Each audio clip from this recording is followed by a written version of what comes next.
Alright, welcome back to the Supercoach Nuff channel. In this video we're going to look at the live Team List Tuesday reaction for round 20 of the 2025 NRL season. So we do have about 10 minutes before Team List drops, so we will have a look at the Sportsdeck Dream Team as we normally do. And a pretty good week for myself in this format, scoring 1,013. So it was top 2% for the round and has seen me move up 16 spots overall. So into position 69, which is pretty nice, if you catch my drift. And yeah, things are looking good in this format. So having a look at the team. So this week we had Cam McInnes and Connor Watson in the hooking roles, a 46 and a 56 respectively. It's a pretty handy result. Terrell May with the 46 in the front row. We were hoping for a little bit more, just didn't quite fashion out. Payne Haas ended up not playing, so we would have got an auto emergency score somewhere. Either that or we ran out of scorers. I can't remember off the top of my head. Have I undone this from last round? I hadn't, I just had to make sure. Eli Katoa, 78 points, so great return for him. Preston, 54 is pretty solid. Nafai White with 39 was okay. And Isaiah Yeo not playing 80 minutes, so 43 isn't the worst result there.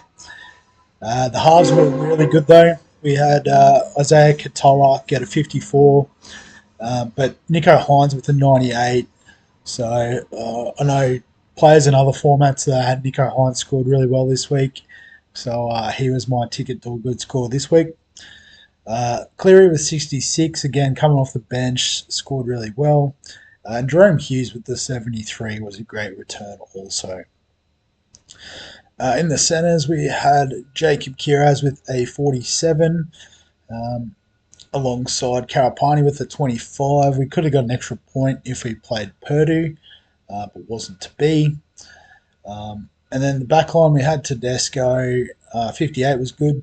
Nwangani Tuase was a little bit down with 29.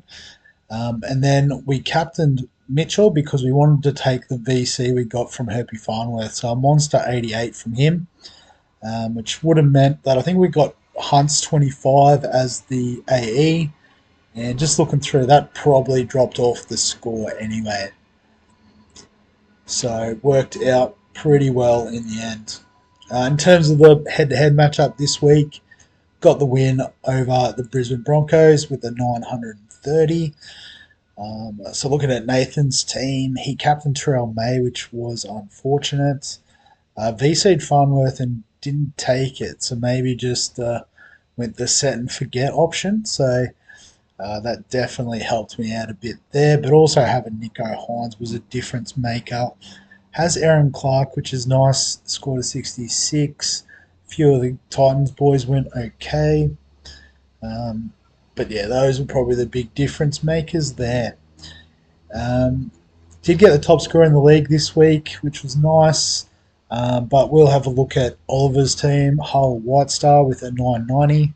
So another one who didn't take the VC on Farnworth. Had Katoa and Hughes as well. Tedesco, yeah, so Captain May. So I guess the change of captaincy there would have seen Oliver jump me in the ranks, that's for sure. Had Nico Hines as well. So there was definitely a good score there. Just trying to work out who he has that's different to me. I guess Drinkwater with a 43 is a bit different. Fermor with 54 would have been handy. So yeah, some good scoring there.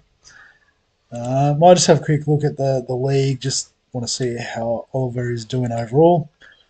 So he's moved up a spot into 29th, so fantastic. But hot on his heels.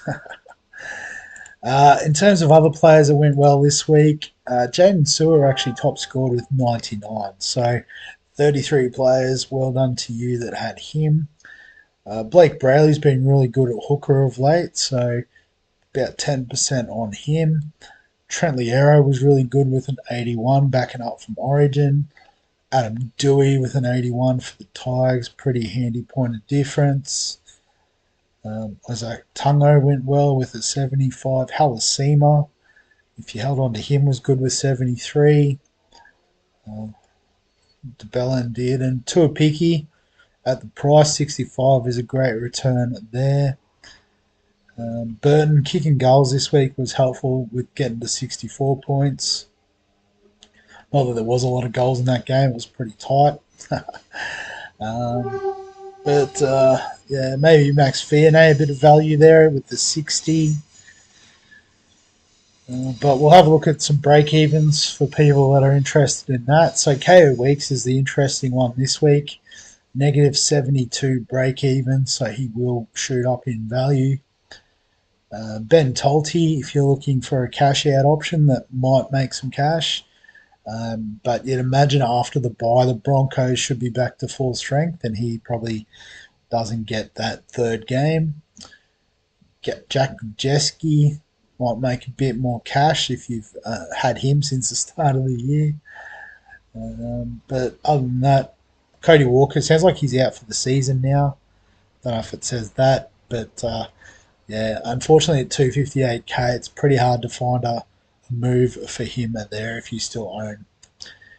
Talon De Silva got some good minutes off the bench, I suppose, but slowly making some cash.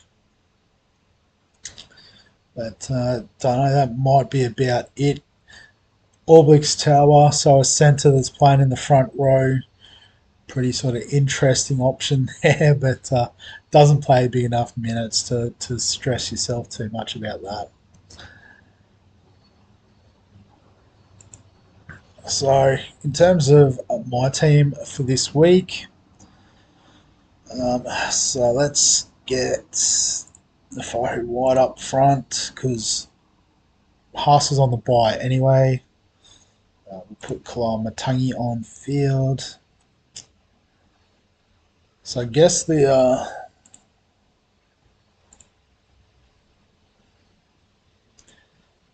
so that's worked out all right.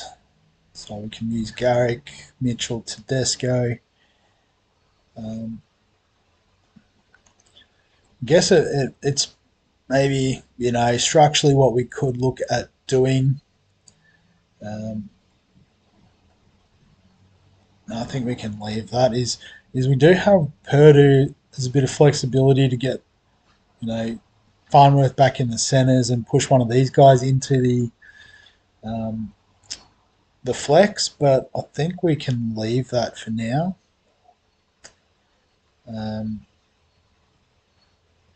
So I think we've got a team for this week. Just looking through, didn't leave any other Broncos on field or anything crazy like that. So in terms of trades, I guess like Couchman won't be available, so we could probably use an injury trade on him. And there's quite a few options. We could go Aaron Clark and keep that DPP sort of swing going. We could use Hudson Young, who I've been pretty keen on in the other formats. Pat Carrigan's always solid, but on the bye this week, so probably not the biggest concern. Could look at Beau Fermor, but we don't really have the capability currently to swing him back into the centres. We've already got Garrett, Kiraz, and Herbie can cover, so I think that's fine.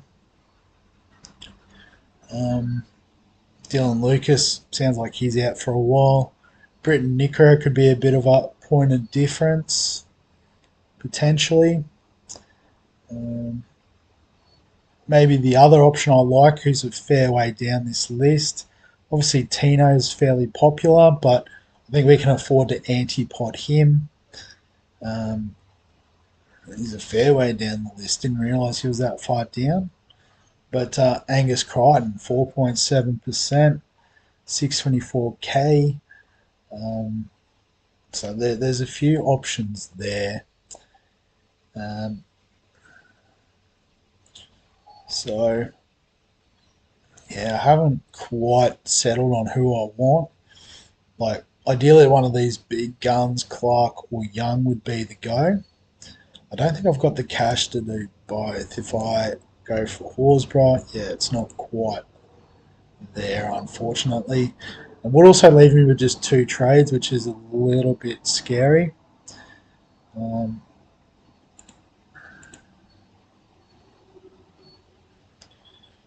so I think for now Horsburgh stays because he is still playing. Um, just having a look through the team. So I guess one potential sort of thing is, do we look at trying to go for a KO Weeks and grab that bit of cash? But can't see it. We've pretty much got the four best halves in the game. You know, got some decent centre wings, or wing fullbacks, I should say, in this format. So we should be able to cover there, even with the two cheapies there in the wing fullback spots. So yeah, so I think we just go gun for gun with Couchman. I'll just have a look at Hudson Young's run. Like Para this week, I think is a good fixture. Then the Knights, the Dragons, it's pretty nice. Maybe other than Penrith, which should be a cracking game, I do like the Raiders' run. So um, yeah, it's again point of difference suggests Hudson Young, so I'm going to use him as my replacement, and then just got to find a way to get him into the team with the current strength of squad. So I think this is where I was thinking about using Purdue to my advantage. So I'll just swing Purdue into the flex so I can then push him into the halves. And unfortunately, didn't want to trade Garrick.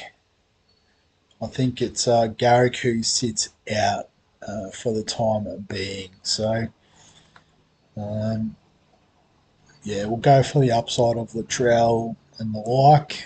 Um, Not that Garrick doesn't have upside, but he does play Melbourne in Melbourne this week. So I think that does strengthen it up a little bit. So get us in some Hudson Young. And then vice captain and captain. I think we'll go Herbie again against the Cowboys at Suncorp. Could be good matchup. And then the captaincy, probably very similar to in Supercoach. I am probably thinking of Nathan Cleary as captain. So I might just put Hughes on the bench, just given he does play a bit later in the week than Hines. Not any fear of working. Yeah, and so then what about this?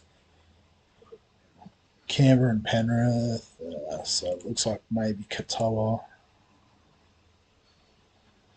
Colin Wontungi plays early in the round.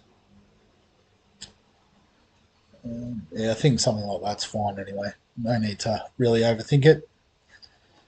So yes, that's the dream team going into round 20. But we should be able to get some team lists now. It's a bit slow. There we go. So round 20. Looks like a couple of the big boys featuring this week with Fisher Harris back. Dylan Edwards back as well, but Fennell Blake there.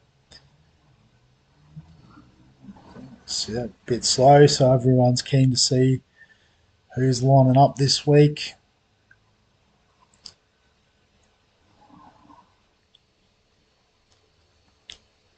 All right, looks like we finally got the team list. Took a while, but hopefully worth the wait. I might have done a little cutting action to skip the boring bit out of the video. But Dolphins Cowboys first up. So having a look through at the Dolphins team, the back line looks very similar. Oren Keeley comes in, or actually, sorry, Lemuelu comes in for Fini Fubiaki. And probably the unfamiliar name on the bench there, Peter Holler, coming in for Mark Nichols. So not too many Supercoach relevant changes there, I would have thought. For the Cows, back line looks the same as last week. McKaylee coming in to start. Don't remember if he started last week. Um, Maybe Kai O'Donnell coming in on the bench would be my guess. Jordan McLean out. Probably, yep, there you go. Got it. Pretty happy with myself there. Oh, Caden Lars comes on the bench, so it must have been um, O'Donnell there last week. Sharks, Roosters. So the Sharks backline looking pretty standard. Same with the forward pack. Same with the bench, I believe. And the Roosters. So Chad Townsend named in the six. So I think Savala did get injured. It was one I missed at the time, but that might be why he's out. But the forward pack looks pretty much as expected. Yeah, so Hugo Savala, the only out there. Panthers, Rabbitohs, so Dylan Edwards, Brian Toto, no Liam Martin. So Edwards and Toto back, no Cleary. That's interesting. And Isaiah Yeo also out. That's a bit of a rethink for our teams. So I guess they played last week, so it makes sense to give them a week off. Um, but yeah, was not expecting that. Big super coach news. For South, Tallis Duncan named in the centre. So, don't know, they must just be struggling for outside backs. Whiten and Humphreys in the halves. So it's probably more halves that they're struggling. They've had to move Whiten in. Um, Jacob Host comes onto the edge. So, still no sign of Brandon Smith. But Lewis Dodd on the bench and Mamazella. So they surely they're not going to run both. I guess Seville could play in the middle. Mamazelis goes to hooker and Dodd can cover the back line by playing in the halves. But yeah, weird team name there. So probably one to watch a little bit closer. But maybe getting rid of Tallis Duncan in NRL fantasy off the back of this. Raiders, Eels. So the Raiders looking like similar to before the bye. Pretty much full strength side. Obviously, no Hopewadi or Tamale on the wing, so Jed Stewart continues. But yeah, pretty much as expected. The Eels. So Joash Papali named in the six. Looks like Dylan Brown's gone, 18th man. There you go. So interesting decision there. Riley Smith back at lock, so De Silva and Smith. We'll see how that combo actually works. Dylan Walker named in the starting 13. Jermaine Hopgood moving to the front row. Jack Williams on the edge, so bit of a reshuffle there. I haven't followed Parrot too closely, to be honest, so maybe somewhat similar to last week, but definitely looks a bit different to what I'm used to. Oh, there you go. So it's not just me. There is all that shuffling around. Bulldogs, Dragons. So for the Dogs, so Stephen Crichton back, but Bronson Sherry missing out. What's happened there?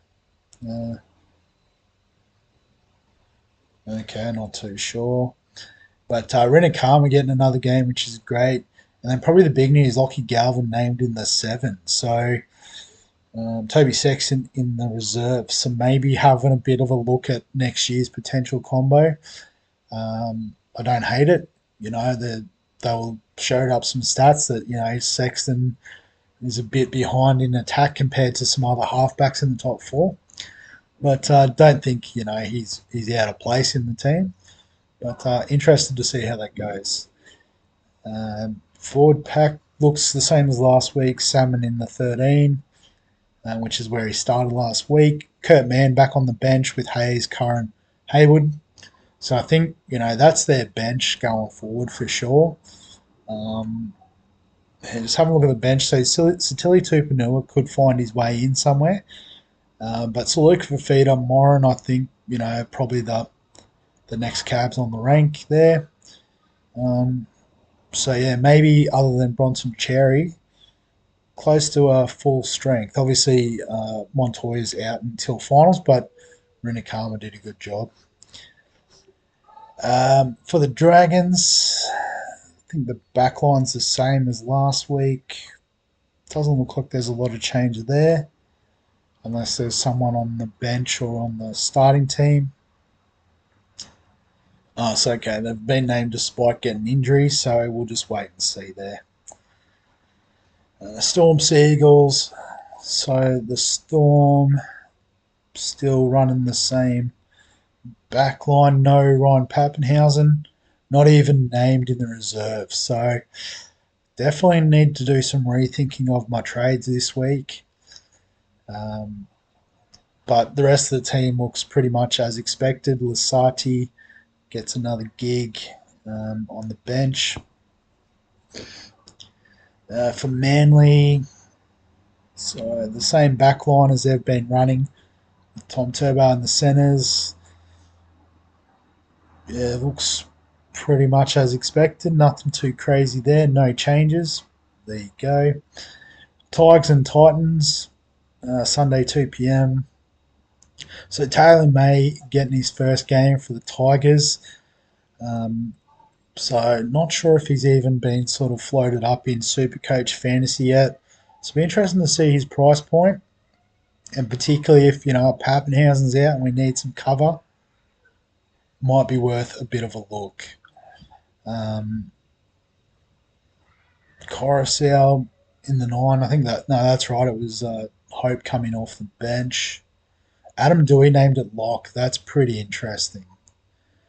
Didn't think I'd see him play 13, but he's definitely got the big enough body. He's got the ball playing skill. This might be a cheeky little master stroke and could be the answer to potential 5/8 issues in a super coach. For the Titans, so backline, I think that's the same as what they had last week. I don't know if there's any changes there, to be honest. So Tino come off the bench, but he's named to start again. Yep. And Knights Warriors. What do we got for the Knights? Dan Gagai moves to fullback. Fletcher Hunt in the centres. Maybe that happened last week. I didn't see the Knights game, to be honest. But probably not massive changes there. And for the Warriors, very similar. Kurt Capewell getting out in the centres, so Halasima getting a run, which is nice. So, yeah, so Capewell's just a straight swap for Berry, who is injured again. Who would have thought? So, pretty interesting team list. Maybe that's why so many people were trying to get on and it took so long to load. But Adam Dewey's very interesting in my thoughts. Obviously, Pappenhausen, if you've got him, I think you need to consider looking elsewhere. Lockie Galvin in the halfback role, how does that work? And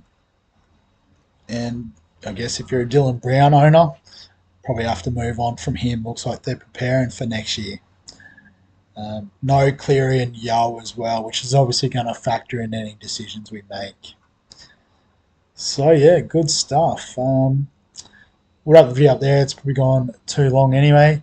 But as always, if you've got any questions, comments, thoughts, feel free to add them below this video. If you enjoy the team list videos or the sports deck stuff, give us a like.